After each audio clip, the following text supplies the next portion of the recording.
Hello friends, welcome to our channel.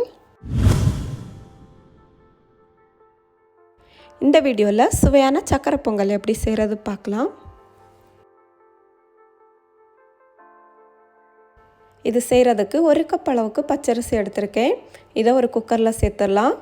அதே கப்ல 1/2 cup அளவுக்கு பாசிப்பருப்பு எடுத்துர்க்கேன்.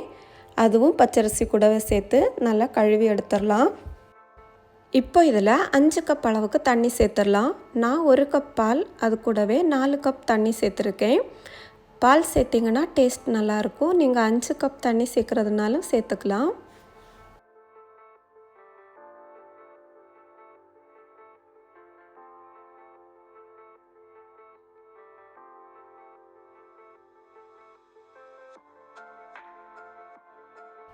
இப்போது குக்கர் மூடி போட்டு 4 விசில் மீடியம் ஃப்ளேமில் விட்டு எடுத்துக்கலாம்.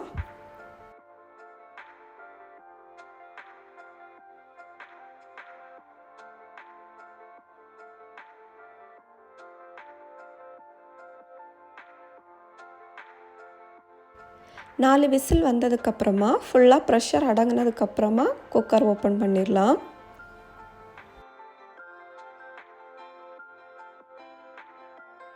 பாருங்கள், நம்மளோட அரிசி பருப்பு நல்லா வெந்துருச்சு. இப்போது ஒரு ஸ்பூன் வச்சு இதை நல்லா மேஷ் பண்ணி எடுத்துக்கலாம். பொங்கல் எப்போவுமே கொஞ்சம் குழைவாக இருந்தால் தான் டேஸ்ட் நல்லாயிருக்கும். சூடாக இருக்கும்போதே இப்படி மேஷ் பண்ணி எடுத்துருங்க. இப்போது அரிசி பருப்பு எடுத்தால் அதே கப்பில் 2 கப் அளவுக்கு வெல்லம் எடுத்துக்கலாம். இனிப்பு அதிகமாக வேணும் அப்படின்னா 2 கப் எடுத்துக்கோங்க, இல்லைனா 1/2 கப் சேர்த்தா போதும். இது கூட 1/2 கப் அளவுக்கு தண்ணி சேர்த்து இது மாதிரி கரைச்சி எடுத்துருங்க. இப்போது கரைச்சி எடுத்து அந்த வெள்ளைப்பாக நம்ம பொங்கலோடு சேர்த்துடலாம்.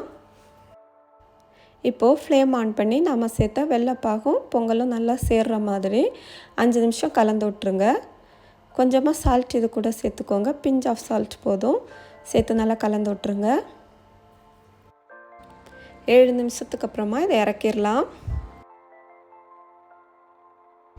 இப்போது நம்ம பொங்கலுக்கு தாளிச்சிடலாம். அதுக்கு ஒரு பேன் வச்சு பேன் நல்லா சூடானதுக்கப்புறமா அதில் 3 டீஸ்பூன் அளவுக்கு நெய் சேர்த்துக்கிறேன்.